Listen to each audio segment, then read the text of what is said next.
Hi everyone, John with IMAB, or Indy Marine Auto Body. Welcome to Project Injected 390. Another 67 Mustang coupe to fastback conversion. However, on this particular build, we're going to go a different route than with the Project Stillhorse. We are going to use a used roof line and top supporters. This will show you the difference in what it's going to take from doing a all sheet metal conversion kit to buying a used roof line and putting it on your coupe. This is a good option, especially if you have a solid car to begin with. That the A-pillar is not rusty, the rocker panels are not rusty, and the inside your door B-pillar is in good shape. So it's definitely a good option. It's a faster build than doing the sheet metal conversion kit. Pros, cons. The only con, you don't have brand new sheet metal.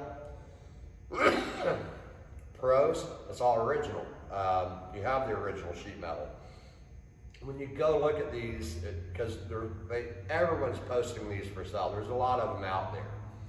A lot of them are asking a lot of money for them. When you go to look at one, really look at the condition that you're buying. When you flip it up, make sure you look at the inner structure, how much rust is in it, or if it's in pretty good shape. Really look at it. Don't go out and spend $2,000–3,000 on something that's really rusty. You got to keep in mind, if they're cutting your roof off of a fastback, the fastback itself must be major terminal, because I've seen people bring terminal fastbacks, original fastbacks, back from the dead. So make sure that you don't have a lot of existing damage or rust on the used part you're buying, and that's my only advice. So this particular fastback, we do have a small patch. Someone's welded in this right behind, underneath the quarter panel vent on the driver's side, and it's a patch about that big. Which with the original quarters on this car, the passenger side is in good shape. The driver's side has been patched a few times, a lot of Bondo, a lot of hack welding on it. So on this particular side, we're going to replace this entire quarter panel with a fastback quarter panel and outer wheelhouse, because it's shot as well. This particular, if you go to this type of kit or conversion, not really kit, but conversion, pros about it, the only other 3 pieces of metal you need to complete the conversion is a trunk lid and 2 quarter panel extensions. The rest will be the same as your coupe. You'll reuse your inner wheelhouses from your coupe. You'll reuse the tail light panel from your coupe. So if you have a really solid coupe to start with, definitely a good option. Definitely a good option.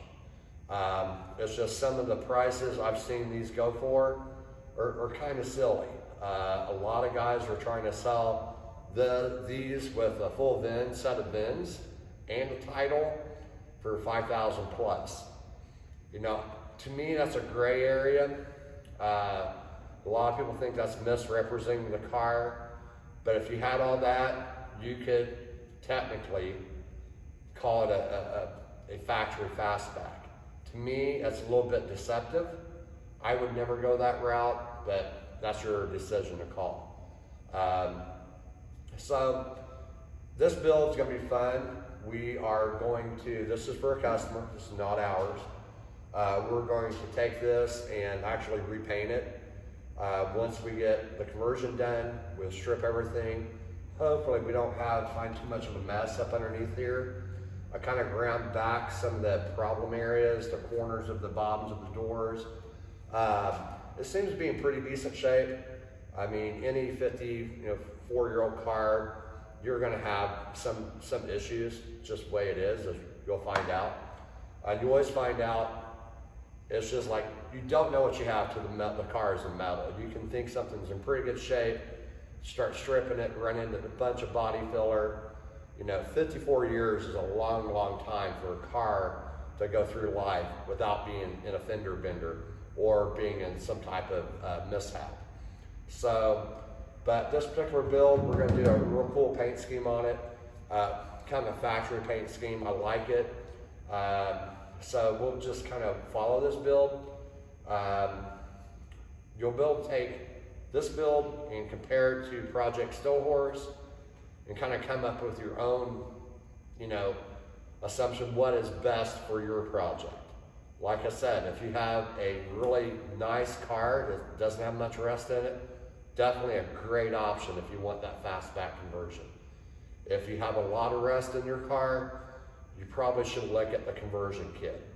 So, but this is gonna be a fun build. We're excited. It's gonna be a little bit quicker of a conversion because you have less parts to do. This is very manageable. They're not that heavy. In these series of videos, we are going to show you how to prep your car here and how to prep your use panel. So the transfusion will go hopefully seamless, and you'll see how quick you can do it. Then you can determine which conversion is right for you. Thanks.